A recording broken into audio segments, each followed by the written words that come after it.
I got a note from Carl in Northfield. He has a good point. I am 100% in favor of shutting down the state government. One caveat being no back pay when and if the government workers return. Good luck with that. The major part of our state budget is wasted anyway on fraud, corruption, waste, wealth redistribution, and handouts to illegal aliens. All that needs to stop. Warmest person regards, Carl Bear. Does that mean he's a warm person, or did he just forget the AL? Okay. But I agree with him. But they'll get paid. That's just we all agree with Carl, but good luck making that happen. Now let's talk about fraud. It's not a new topic to Garage Logic by any stretch of the imagination. But this one's a bit unnerving, difficult, uncomfortable. I have a bishop charged with fraud.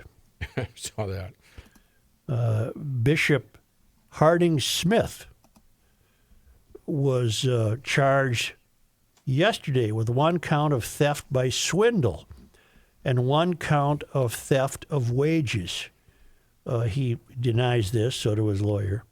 Smith is the president of a Minnesota nonprofit called Minnesota Acts Now. The acronym is MAN, which was under contract with local government entities, including Hennepin County, to provide violence interruption services. And I want to cut to the chase, so I'll tell you what the lawsuit contends, that the bishop skimmed money off the top and then was paying lower wages to his workers than was agreed upon. That's the argument. Apparently, he's alleged to have paid them $35 an hour, or he was supposed to have paid them $35 an hour, but he actually paid them less, according to the complaint. In total, in fact, Smith paid his employees about $150,000 less than he reported to Hennepin County, according to court records, which go on to allege that MAN, what's that the acronym for? Minnesota Acts Now, use the excess funds it received from the county for purposes not approved under the contract. Let's cut to the chase. It won't happen with Governor Cockwomble because he's not capable. Right. It won't happen with Democrats so present because they're not only not capable, they apparently don't want it stopped. Will it happen when Ellison becomes governor? No, it will continue. Got it. Here's how it would happen. First, you got to have a change at the ballot box. And two, you need a guy.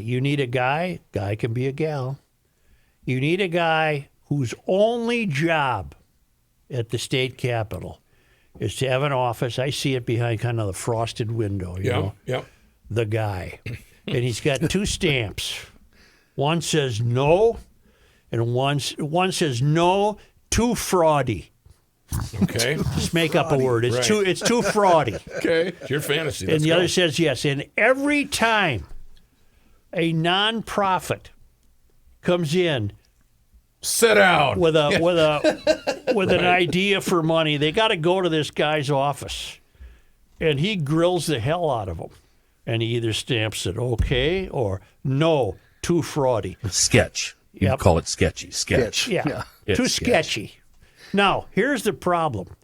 This violence interrupter program has problems no matter who we encounter. Right. It was too obviously set up for fraud. Right. It should never have been allowed. It's all the way up to the level of a bishop. A bishop. Now, maybe he's innocent, maybe he isn't, I don't know, but a bishop has been dragged into this. Accused of skimming $150,000 and then paying these stiffs who walk around and pretend to violate interruption or interrupt violence. Right. Or violate interruption. Yeah. Either one. They claim, hey, he didn't pay us what he promised he'd pay us. This thing was a no-go from the get-go. I just love that fraud also practices DEI. We let everybody in. Come on in. You stamp that with a big no, too fraudy. Is there a specific color designated to the two particular stamps? Is it a red color with no? That's what I'm seeing, as in stop. No, too fraudy is red. Got it.